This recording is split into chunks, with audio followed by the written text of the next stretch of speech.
월드컵이요? 8강부터 너무 어려운데요. 둘 다 난이도 9에서 10 다툽니다 지금. 갈수록 어려워지는데 대망의 결승전에서는 케이스가 1등이라고 보시면 되겠습니다. 원장님 안녕하세요. 안녕하세요. 오늘은 원장님이 이제 명색에 부산 교정왕이시잖아요. 그래서 오늘 원장님의 교정 실력을 인증해보려고 시합 교정 난이도 월드컵을 준비했습니다. 월드컵이요? 네. 8강부터 너무 어려운데요. 일단 왼쪽 같은 경우에는 앞니 돌출이 굉장히 심하고 위에 턱뼈의 돌출과 아래 같은 경우에는 위에 앞니 돌출된 쪽으로 뚝 들어가는 커브 오브 스피라고 하는 스피 망곡이라고 합니다. 그게 굉장히 이제 심해서 지금 딱 봤을 때는 앞니 돌출만 심해 보이지만 밑에 치열도 커브가 굉장히 심하고 공간 부족이 심한, 골격적으로는 위턱뼈의 돌출이 많은 케이스예요. 얼굴로 봤을 때는 약간 무턱 성향처럼 턱이 좀 볼륨감이 없어 보이고 위에 입술도 돌출이 좀 많아 보이는 돌출이 때문에 아마 오셨을 걸로 추정이 됩니다. 이런 경우에는 어금니 교합을 교정과 전문의는 먼저 보게 됩니다. 우리가 보통 키 관계라고 하는데요. 어금니 관계를 봤을 때는 앵글 2급 부정 교합이라고 하는 전반적인 위의 치열들이 밑에에 비해서는 치아 1개 내지 2개 정도 앞으로 이렇게 나가 있는 거죠. 이런 경우는 가장 유력한 거는 편악 발치라고 하는 위에 쪽에 영구치 2개를 빼는 발치 교정이 조금 유력한 상태입니다. 또는 밑에 쪽에 커브가 굉장히 심하다고 판단됐을 때는 양악 발치라고 하는 영구치 어금니를 총 4개를 빼야 되는 발치 교정이 좀 더 유력합니다. 그렇기 때문에 비발치로는 조금 힘들다고 보시면 되고 왼쪽 같은 경우에는 발치 교정이 좀 더 유리하다. 대신 발치를 하게 되면 치료의 난이도는 그렇게 높진 않습니다. 난이도가 1에서 10이라고 평가를 해본다면은 왼쪽 같은 경우에는 난이도 5? 그런데 이제 오른쪽 같은 경우는 제가 봤을 때는 눈에 탁 띄는 게 일단은 상악골이라고 하죠. 위턱뼈의 폭이 굉장히 좁아요. 이분은 입안만 봐도 딱 알 수 있는 게 비염이 굉장히 심할 거예요.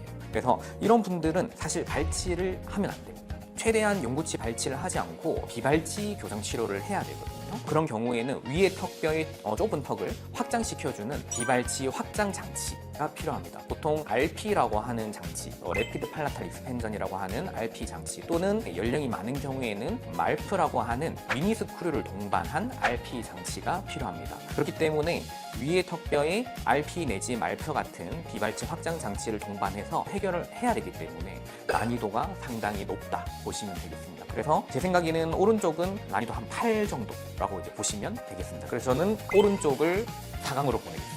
두 번째 케이스인데요. 일단은 둘 다 너무 힘든 케이스라서 둘 다 난이도 9에서 10 다툽니다 지금. 둘 다 위에 턱뼈에 좁은 턱이 관찰이 됩니다. 하지만 왼쪽과 오른쪽의 큰 차이점은 왼쪽 같은 경우에는 개방교합이 어금니 쪽에 우리가 구치부 개방교합이라고 하죠. 구치부 개방교합이 좀 심하고 위에 턱뼈의 폭이 좁기 때문에 위에 덧니가 많고 반대교합, 위턱뼈에 비해서는 아래턱이 전방으로 나와 있는, 그래서 이분은 약간 주걱턱으로 좀 의심이 됩니다. 오른쪽 편 같은 경우에는 전치부 개방교합, 앞니 쪽에 공간이 뻥 뚫려 있죠.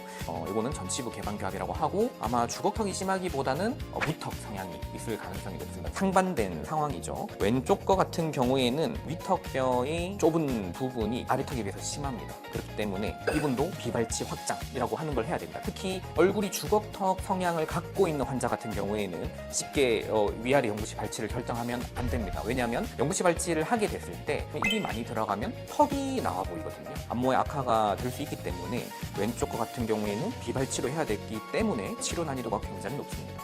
난이도는 9로 봅니다. 근데 이제 오른쪽이 전치부 개방교합인데 입천장을 넓히는 것도 중요하지만 가장 중요한 게 앞니 개방교합을 닫기 위해서는 어금니의 하미, 어금니를 턱뼈 쪽으로 눌러줘야 됩니다. 그래야 앞니 쪽의 개방교합이 닫힌다고 보시면 되거든요. 사실 이런 케이스가 전통적인 치료 방식으로는 난이도 거의 9까지 보시면 됩니다. 그래서 원래 우열을 가리기가 힘들었는데 최근에 굉장히 각광받고 있는 인비절라인이라고 하는 투명 교정 장치가 있습니다. 인비절라인 투명 교정 장치가요, 전치부 개방교합 케이스에서는 탁월한 효과를 보입니다. 그렇기 때문에 끼기만 해도 5mm 이상의 개방교합이 굉장히 빠른 시간에 닫히는 걸 보실 수 있습니다. 왜냐고요? 그 인비절라인 투명 교정 장치가 투명 교정 시트지를 꼈다 뺐다 하는데 그 시트지 두께만큼 꽉꽉 이제 누르다 보면은 어금니 함입이 저절로 이루어져요. 그렇기 때문에 이런 케이스는 인비절라인 투명 교정 장치를 적극 저는 권유할 거고, 투명 교정을 한다면은 난이도가 7에서 8까지 낮아질 수 있습니다. 그렇기 때문에 왼쪽 케이스가 4강으로 올려보내도록 하겠습니다. 갈수록 어려워지는데 일단은 왼쪽 케이스는 위에 좁은 턱 그러면서도 덧니가 좀 심한 케이스에 중시부 반대겹 주걱턱이 예상이 되고요. 이런 경우에는 입천장을 넓히는 장치인 비발치 확장 치료를 고민해 볼 수도 있지만 좀 다른 점이 밑에 쪽에 지금 보시다시피 덧니가 하나가 굉장히 심해요. 이런 부분을 비발치로 개선하기가 어려울 수 있습니다. 차라리 비발치 확장 치료를 고집하기보다 왼쪽과 같은 경우에는 위아래 작은 어금니 발치, 속옷이 4개 발치를 동반하는 게 좋아 보이기도 하고요. 속옷이 발치를 결정하는 순간부터는 치료 난이도는 그렇게 높지 않습니다. 그렇기 때문에 왼쪽 편의 난이도는 6 정도로 보여집니다. 오른쪽 케이스는 왼쪽 케이스와 똑같이 앞니 쪽에 반대겹이 있는데 딱 다른 점이 한 가지 있습니다. 그거는 비대칭이 좀 있을 걸로 생각이 됩니다. 왜냐고요?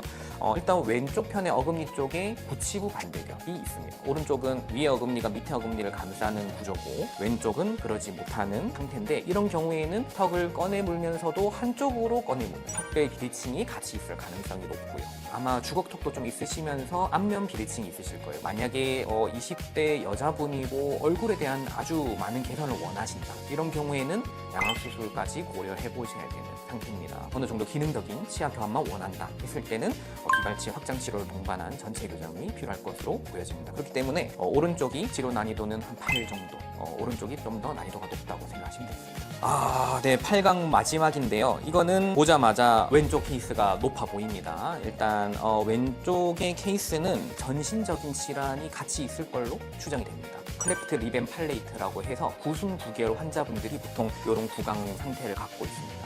구순 부계열 환자분들 같은 경우에는 어릴 적에 생후 3개월 정도의 성형외과나 이런 데서 연조직에 벌어진 부분을 봉합하는 수술을 보통 받게 됩니다. 근데 그런 스카티슈, 흉터 때문에 향후 위턱뼈의 성장을 저해하는 요소가 되면서 위턱의 성장을 방해하게 됩니다. 그럴 경우에는 위에 턱이 이런 식으로 심한 덧니와 함께 어금니 쪽에 반대교합도 생기고 앞니 쪽에 충분한 연구체 명출이 이루어지지 않는 경우가 많기 때문에 이런 경우에는 일반적인 RP나 말프를 동반한 가운데 봉합을 벌리는 급속 부계 확장이 제한됩니다. 그렇기 때문에 완속 확장이라고 하는 좀 더 다른 고난인도의 치료 기술이 필요하고 확장 이후에는 영구치 맹출을 도모하기 위해서는 뼈이식 같은 부가적인 수술이 필요할 수도 있습니다. 그렇기 때문에 일반 치과에서는 절대 못할 거라고 생각합니다. 아마 교정 경험이 많지 않거나 또는 대학병원급의 치료 시설이나 기술이 없으면 하기가 힘든 케이스라서 난이도 9 정도라고 보시면 될 것 같고요. 오른쪽은 아래턱이 조금 주걱턱이 있고 아래턱의 덧니와 반대교합 이 부분은 비발치 확장으로 간단하게 개선이 가능하고 대신 반대교합 정도가 좀 심해요. 그래서 이게 오버제시라고 해서 위태 앞니가 좀 나와 있는데 이런 경우에는 양악수술도 역시 고려해 볼 수 있습니다. 수술을 결정만 하시면 전체적인 수술 전의 교정이나 수술 후의 교정이 그렇게 어렵진 않습니다. 그렇기 때문에 오른쪽은 치료 난이도 8로 드리겠습니다. 그래서 저는 왼쪽이 난이도가 더 높다. 4강 어렵네요. 네, 난이도는 둘 다 어려운데 저는 그래도 왼쪽이 난이도가 미세하게 더 높게 보여집니다. 왼쪽 같은 경우에는 치료 난이도도 어렵고 개선하는데 상당한 시간이 걸릴 걸로 보여져서 치료 기간이 한 2년에서 2년 6개월 정도에 걸릴 것 같고요. 아마 일반 치과에서는 3년 생각하셔야 될 겁니다. 저희니까 2년. 그리고 오른쪽 같은 경우에는 1년 6개월 만에 가능합니다. 저희 병원에서도 흔하게 볼 수 있는 케이스이기 때문에 왼쪽이 난이도가 더 높다 이렇게 보시면 되겠습니다. 오른쪽에 있는 환자분들의 케이스가 흔히 볼 수 있는 케이스거든요. 저희 하루에 한 번은 봅니다. 저희 치과가 굉장히 고난이도 교정 치료를 잘하기로 소문이 좀 나 있거든요. 그러다 보니까 전국에서 이런 분들이 꽤 많이 찾아오시는 편입니다. 그래서 제 선택은 왼쪽으로 하겠습니다. 그리고 4강 두 번째인데 이거는 단연 오른쪽입니다. 왜냐하면은 아까도 말씀드렸지만 구순 부계열 같은 전신질환을 같이 동반한 환자분인 걸로 추정이 돼요. 그렇기 때문에 뼈이식을 동반한 확장 치료나 양악수술까지도 고려를 해봐야 되기 때문에 치료 기간으로 따졌을 때는 최소 2년, 정하기에는 2년 6개월, 3년까지 생각하셔야 되는 난이도고요. 왼쪽 같은 경우에는 역시 흔하게 볼 수 있습니다. 저희 병원에 간혹 오시기 때문에 이분은 1년 8개월 이렇게 보시면 되겠습니다. 그렇기 때문에 치료 난이도는 오른쪽이 당연히 높다 생각이 됩니다. 대망의 결승전인데요. 왼쪽과 오른쪽이 입안 사진만 보시면 거의 흡사하게 보이실 겁니다. 둘 다 앞니 쪽에 반대교합을 갖고 있고 또 덧니도 심하고 약간의 주걱턱이 예상이 되고요. 오른쪽이 이 사진에서 보시면 알겠지만 위에 입천장 사진을 봤을 때 앞골의 비대칭도 상당히 심하고 이거는 단순히 위턱뼈를 넓힌다고 되는 건 아니고 추가적인 뼈이식이나 양악수술이 고려되고요. 왼쪽 같은 경우에는 양악수술 없이도 어떻게 보면은 치아 교정만으로도 비발치 확장 장치를 동반해서 충분히 해결을 해볼 수 있을 케이스입니다. 그렇기 때문에 제 생각에는 오른쪽이 단연 난이도가 높다. 대망의 결승전에서는 오른쪽 케이스가 1등이라고 보시면 되겠습니다. 이제 1등 케이스 같은 경우에도 네. 더블 교정에서 치료가 가능한가요? 네, 가능합니다. 저희 병원에도 이렇게 전신질환을 갖고 계시거나 인근 대학병원에서는 치료가 어렵다라고 말씀을 들으신 분들까지 많이 들어오십니다. 저도 한 두세 달에 한 번은 볼 수 있는 굉장히 어려운 케이스 분인데 저 역시도 어려운 부분이긴 하죠. 그리고 저분은 부순구결 환자분이라서 이제 어릴 때부터 수술을 계속 하시는 분이거든요. 그래서 진짜 오세요. 여기 부순구결 환자 보시냐고 이렇게 오시거든요. 그래서 딱 저분은 봤을 때 만으로 12세 딱 그 정도고, 저분은 나중에는 입천장 넓히는 장치를 쓰고 일약본 그래프트라고 해서 이제 전신 마취해가지고 자기 골반뼈 본을 따가지고 여기다가 이식하고 뼈 이제 생성시킨 다음에 송곳니 맨줄 끌고 이런 식으로 해서 전생에 걸쳐가지고 계속 교정 치료하고 뭐 하고 저하고 하는데, 저분이 여성분이면 양악수술 가능성까지는 없는데 남성분은 또 아래쪽이 훨씬 많이 크거든요. 그러면 20대 넘어서 양악수술을 하셔야 돼요. 그래서 굉장히 어렵습니다. 근데 이런 어려운 케이스 환자분들 오시면 솔직히 부담스럽지 않으신가요? 솔직히 부담되죠. 무섭기도 하고요. 굉장히 쉬운 것만 하고 싶죠. 하지만 다른 병원 세 군데 갔는데 뭐 다 어렵다고 했어요 하면서 마지막 희망처럼 저를 찾아오시는 분들의 그 눈빛이 있어요. 제발 좀 저희 아니고선 안 된다, 이런 눈빛들이 있는데 의사로서 도망갈 수가 없더라고요. 제가 상담할 때 이제 환자분 한 분 한 분 40장씩 PPT 만드는 거 아시죠? 그 PPT 한 장 한 장이 오늘 보신 이런 어려운 난이도를 극복하기 위한 제 설계도이자 또는 땀방울이라고 보시면 됩니다. 그렇게 준비해야만 저도 이런 케이스 만났을 때 안심이 되고 환자분께도 제가 책임지겠습니다라고 당당하게 말할 수 있거든요. 만약 오늘 영상 보시고 내 치아가 저 결승전 깜인데 어떡하지? 하고 걱정하시는 분들 분명 계실 거예요. 걱정하지 마세요. 오늘 제가 어렵다고 엄살 좀 부렸지만 결국은 다 길이 있습니다. 누가요? 제가요. 일단 어려운 케이스일수록 경험 많은 선장을 만나야 합니다. 여러분의 치아가 아무리 복잡한 위로 같아도 꼼꼼하고 섬세한 부산교정 이원장이 기필코 출구를 찾아드리겠습니다. 혹시나 원장님, 제 치아는 난이도 몇 등급인가요? 궁금하신 분들은 언제든 편하게 병원으로 놀러오세요. 제가 꼼꼼하게 봐드리고 몇 등급인지 말씀드리겠습니다. 지금까지 어려운 교정일수록 더 불타오르는 부산교정 이원장이었습니다. 감사합니다.